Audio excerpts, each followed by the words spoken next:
Hormuz প্রণালীর বিষয়ে আসলে কি সিদ্ধান্ত হয়েছে? এর পরিচালনার ভার কার হাতে থাকবে? ইরানের হাতে থাকবে?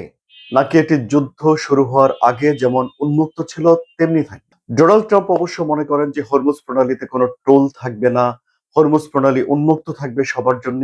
কিন্তু ইরান একটা ভিন্ন কথা বলছে। কি সেই ভিন্ন কথা?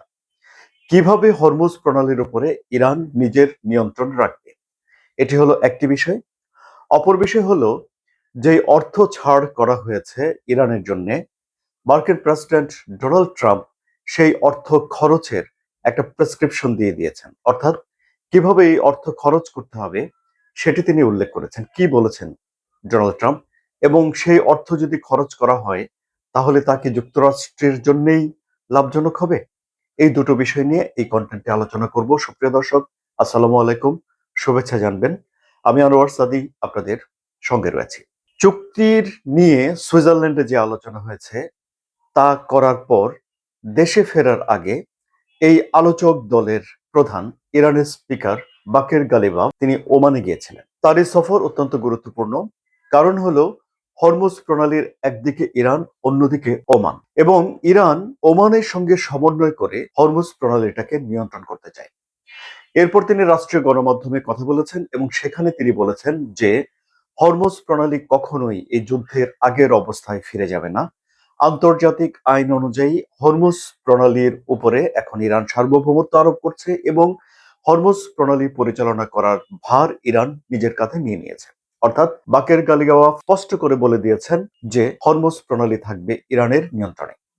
কিন্তু এখন ইরানের নিয়ন্ত্রণে রাখার ক্ষেত্রে রূপরেখা কি হবে সে বিষয়টি স্পষ্ট করে বলা হয়নি। আগে যে রূপরেখা বলা হয়েছিল যে তারা একটা কর্তৃপক্ষ গঠন করেছে, আহ, হরমুজ কর্তৃপক্ষ বা হরমুজ স্ট্রেইট অথরিটি এরকম নামে। এই কর্তৃপক্ষ ফর্ম ছাড়ে, জাহাজগুলো সে ফর্ম ফিল আপ করে, একটা নির্দিষ্ট ফি জমা দেয় এবং তারপরে পার হয়ে যায়। এখন তাহলে যদি হরমুজ প্রণালীতে টোল দিয়ে যদি জাহাজগুলোকে পার হতে হয় তাহলে এখানে জাহাজ চলাচলের জন্য, তেলবাহী জাহাজ চলাচলের নিরাপত্তা দেওয়ার কর্তৃত্ব ইরানের হাতে থাকে। যদি নিরাপত্তা দেওয়ার দায়িত্ব ইরানের হাতে চলে যায় তাহলে 1974 সালে সৌদি আরবের সঙ্গে যুক্তরাষ্ট্রের যে চুক্তি হয়েছিল যে সব তেল ডলারে বিক্রি করতে হবে এবং এই পরিবাহিত বা পরিবহনের যে জাহাজগুলো আছে সেগুলোর নিরাপত্তা যুক্তরাষ্ট্র বিধান করবে, তাহলে সেই নিরাপত্তা দেওয়ার ক্ষমতা যুক্তরাষ্ট্রের হাত থেকে ইরানের হাতে চলে যায়। এর পাশাপাশি বিশ্বের তেল রপ্তানির মোট 1/5 নিরাপত্তা, বিশ্বের মোট সারের চাহিদার 1/3 পরিবহনের নিরাপত্তা দেখভালের বিষয়টি ইরানের আওতায় চলে আসে। সুতরাং এই জায়গাটিতে যদিও ইরানের স্পিকার এই কথাটি দাবি করেছেন, এর প্রেক্ষাপটে যুক্তরাষ্ট্র কি বলছে তা এখনো স্পষ্ট নয় এবং এ নিয়ে যুক্তরাষ্ট্র এইসব শর্ত মেনে নিয়েছে কিনা সে বিষয়টিও এখনো জানা যাচ্ছে না। ফলে এখানে একটা নতুন ডেভেলপমেন্ট আমরা দেখতে পাচ্ছি। কিন্তু ইরানের স্পিকার বাগের গালিবাফ বলেছেন যে সুইজারল্যান্ডে যে আলোচনা হয়েছে এই আলোচনা থেকে তাদের অনেক লাভ হয়েছে। বিশেষ করে লেবাননে যুদ্ধবিরতির বিষয়ে তারা বেশ কিছু অগ্রগতি পেয়েছেন। সেখানে ইরানের উপরের থেকে, মানে ইরানের তেল বিক্রি থেকে 60 দিনের জন্য নিষেধাজ্ঞা তুলে নেওয়া হয়েছে, এটা ইরানের অগ্রগতি হয়েছে। ইরানের যেসব টাকাগুলো বিভিন্ন ব্যাংকে আটকে আছে, $120 বিলিয়ন মতো, তার কিছু একটা অংশ ছাড় দেওয়া হবে, এ বিষয়েও অগ্রগতি রয়েছে। কাজেই বাকের গালিবাফ মনে করেন না যে সবকিছু অর্জন হয়ে গেছে। তিনি মনে করছেন যে কাজ শুরু হয়েছে মাত্র, এই প্রচেষ্টা তাদেরকে এগিয়ে নিয়ে যেতে হবে। এখন যে টাকা ছাড় হচ্ছে সে টাকা কোথায় খরচ হবে? মার্কিন প্রেসিডেন্ট ডোনাল্ড ট্রাম্প বলেছেন যে টাকাটা ছাড় করা হয়েছে এই শর্তে যে তারা যুক্তরাষ্ট্র থেকে খাবার কিনবে, অর্থাৎ কৃষি পণ্য কিনবে। এখন মার্কিন প্রেসিডেন্ট ডোনাল্ড ট্রাম্প বলছেন যে ইরানের 9,10,00,000 মানুষ রয়েছে, তারা ঠিকমতো খাবার কিনতে পারছেন না, সেখানে খাবারের সরবরাহ করা খুবই দরকার।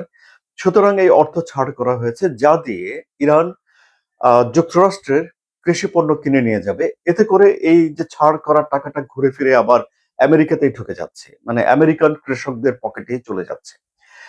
এই যে হিসাব, এই হিসাবটিকেও আবার উল্টে দিয়েছেন ইরানের সেন্ট্রাল ব্যাংকের গভর্নর।